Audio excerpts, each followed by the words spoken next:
بسم الله الرحمن الرحيم. أما بعد، أعوذ بالله من الشيطان الرجيم. بسم الله الرحمن الرحيم. قل أعوذ برب الناس ملك الناس إله الناس. سامعین کرام، کل کے درس کے اندر آپ کے سامنے سورہ ناس کی فضیلت کے تعلق سے کچھ باتیں کی گئی تھیں۔ سورہ ناس اور سورہ فلق یہ دونوں سورتیں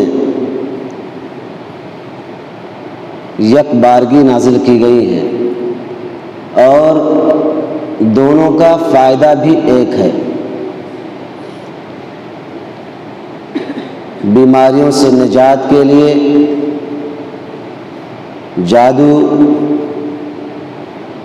سے بچاؤ کے لیے، اور اسی طریقے سے وسوسات جو انسانوں کے دلوں میں کھٹکتے ہیں، برے خواب، یا اسی طریقے سے انسانوں کے شر سے بچنے کے لیے تمام مقامات پر ان دونوں صورتوں کو پڑھا جاتا ہے۔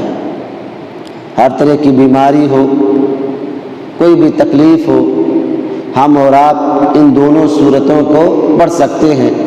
اسی لیے ان دونوں صورتوں کو معوذتین بھی کہا جاتا ہے، یعنی ان دونوں صورتوں کے ذریعے ہم اللہ کی پناہ میں آتے ہیں، انسانوں کے شر سے، شیطانوں کے اثر سے، خواہ وہ شر خارجی ہو یا باطنی ہو، دونوں شر سے ہم اور آپ اللہ کی حفاظت میں آتے ہیں اور ان دونوں صورتوں کو پڑھ کر اپنے آپ کو بچاتے ہیں جادو سے اور جادو جیسی تمام چیزوں سے جو انسانوں کو نقصان پہنچاتی ہیں۔ اس کی فضیلت کے تعلق سے میں نے آپ کے سامنے کل بتایا تھا کہ یہ دونوں صورتیں اللہ کی ربوبیت، اس کی ملوکیت اور اس کی الہیت کی طرف اشارہ کرتی ہیں، جو ان صورتوں کی افضل ترین ہونے کی دلیل ہے۔ اسی طریقے سے حضرت عقبہ بن عامر رضی اللہ تعالی عنہ حدیث کے راوی ہیں، فرماتے ہیں کہ میں رسول اکرم صلی اللہ علیہ وسلم کے ساتھ سفر میں تھا اور اونٹنی کو میں ہانک رہا تھا۔ آپ صلی اللہ علیہ وسلم کے ساتھ سفر میں تھے اور اونٹنی کو ہانک رہے تھے۔ کہتے ہیں کہ رسول اللہ صلی اللہ علیہ وسلم نے مجھ سے کہا، اے عقبہ، لا اعلمک خیر سورتین، کہ اے عقبہ بن عامر، کیا میں تمہیں ایسی دو صورتوں کے بارے میں نہ بتلاؤں جو سب سے زیادہ بہتر ہیں اور جو پڑھی جاتی ہیں، جس کو ہم پڑھتے ہیں؟ تو فرماتے ہیں کہ رسول اکرم صلی اللہ علیہ وسلم نے مجھے سکھایا، قل اعوذ برب الفلق قل اعوذ برب الناس، کہ رسول اکرم صلی اللہ علیہ وسلم نے اس کے بعد مجھے قل اعوذ برب الفلق یعنی سورہ فلق اور سورہ ناس سکھایا۔ آپ صلی اللہ علیہ وسلم نے ان دونوں صورتوں کو بہترین صورتوں میں شمار کیا ہے، خیر کی صورتوں میں شمار کیا ہے، یعنی ان دونوں صورتوں میں خیر ہی خیر ہے۔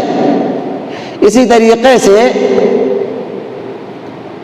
جو سورہ ناس کا نام رکھا گیا ہے، وہ نام ہی اس لیے رکھا گیا ہے کیونکہ اس میں لفظ ناس جو ہے وہ بار بار آ رہا ہے، یعنی اس صورت میں کل 6 آیات ہیں۔ 6 آیات میں سے اللہ سبحانہ وتعالی 5 مرتبہ الناس کا تذکرہ کر رہا ہے، صرف چوتھی آیت کو چھوڑ کر من شر الوسواس الخناس، یہاں لفظ ناس کی جگہ اللہ نے خناس استعمال کیا ہے۔ باقی 5 آیتوں میں لفظ ناس کا ترجمہ کیا ہے، اسی مناسبت سے اس سورت کا نام سورہ ناس ہے۔ اب یہ سوال پیدا ہوتا ہے کہ سورہ ناس اور سورہ فلق میں کیا فرق ہے؟ سورہ ناس میں اللہ سبحانہ تعالی اور سورہ فلق میں اللہ سبحانہ تعالی نے بہت سی باتیں ایسی رکھی ہیں جو ایک دوسرے کو جدا کرتی ہیں۔ جیسے سورہ فلق میں ہم اللہ سبحانہ تعالی سے طلب کرتے ہیں، استعاذہ کرتے ہیں، اس کی پناہ میں آتے ہیں، اس سے پناہ طلب کرتے ہیں تین چیزوں سے، ایک الغاسق، اور دو النفاثات، اور تین الحاسد۔ یہ تینوں چیزیں انسان کے باہری چیز ہیں، انسان کے باہر سے ہیں، انسان کا اس پر کوئی اختیار نہیں ہے۔ اللہ سبحانہ تعالی نے ان دونوں صورتوں میں، پہلی صورت سورہ فلق میں انسان تین چیزوں سے اللہ کی پناہ چاہتا ہے، الغاسق سے، النفاثات سے، اور حاسد سے۔ اسی طریقے سے اللہ سبحانہ تعالی سے بندہ سورہ ناس میں جو مدد طلب کرتا ہے، جس سے پناہ چاہتا ہے، وہ وسواس ہے، الذی یوسوس فی صدور الناس، جو لوگوں کے دلوں میں وسوسے پیدا ہوتے ہیں، جو خیالات جنم لیتے ہیں، جو انسان سوچتا اور سمجھتا ہے۔ اب یہ وسوسے انسان کو بھلائی کی طرف بھی لے جا سکتے ہیں، یعنی فائدہ بھی پہنچا سکتے ہیں، اور یہ وسوسے انسان کو نقصان بھی پہنچا سکتے ہیں۔ اسی لیے اللہ سبحانہ تعالی نے اس سے پناہ مانگنے کی ہمیں اور آپ کو رہنمائی کی ہے۔ اسی طریقے سے سورہ فلق میں ایسے امور سے آدمی پناہ مانگتا ہے جو انسان سے باہر کی چیز ہے، یعنی اس کی اختیار میں نہیں ہے، چاہے وہ ظاہری فتنہ ہو یا باطنی۔ اگر ظاہری فتنہ ہے تو اس کا تعلق سورہ فلق سے ہے، اور اگر باطنی فتنہ ہے تو اس کا تعلق سورہ ناس سے ہے۔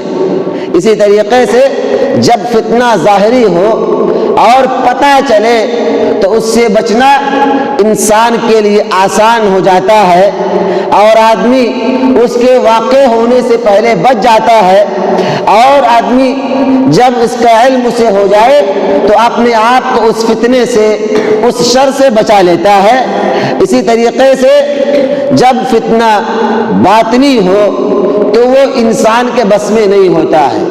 یأتی الانسان من داخلہ، وہ انسان کے اندر سے آتا ہے، اور آدمی کا نفس، یہ آدمی اس کی دفاع پر خود طاقت نہیں رکھتا ہے، اسی لیے وہ اللہ سبحانہ تعالی سے مدد مانگتا ہے، اللہ سبحانہ تعالی سے فائدہ چاہتا ہے، اللہ سبحانہ تعالی سے استعاذہ کرتا ہے، اس کی پناہ چاہتا ہے، تاکہ یہ فتنہ جو اس کا اندرونی ہے، جو اس کے دل سے، اس کے دماغ سے، اس کے سینے سے نکلا ہوا ہے، اللہ سبحانہ تعالی سے مدد چاہتا ہے، کیونکہ دلوں کی بات اللہ کی ذات ہی جانتی ہے۔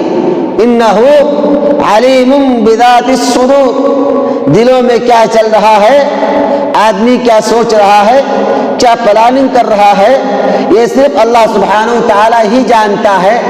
اس پر انسان کی قدرت، انسان کی طاقت نہیں ہے کہ اپنے وسوسوں کو، اپنے خیالوں کو روک لے۔ اس لیے اس پر اللہ سے بندہ مدد چاہتا ہے، جو ایسے خیالات جو شر کی طرف لے جاتے ہوں، جو نقصان کی طرف لے جاتے ہوں، جو انسان کو بھلائی کے راستے سے پھیر دیتے ہوں، ایسے وسوسوں سے بندہ پروردگار سے طلب کرتا ہے، اللہ کی پناہ میں آتا ہے۔ من شر الوسواس الخناس، ایسے شر سے جو اس کا پیچھا کرتا ہے، اللہ سبحانہ تعالی سے بندہ پناہ چاہتا ہے۔ انشاءاللہ مزید تفصیلات اگلے درس میں۔ اللہ سبحانہ تعالیٰ سے دعا ہے کہ مولا ہم تمام مسلمانوں کو قرآن پڑھنے سمجھنے کی توفیق عطا فرما۔ الہ العالمین ہم تمام مسلمانوں کو قرآن سے رشتہ مضبوط کرنے کی توفیق عطا فرما۔ آمین۔ والسلام علیکم ورحمۃ اللہ وبرکاتہ۔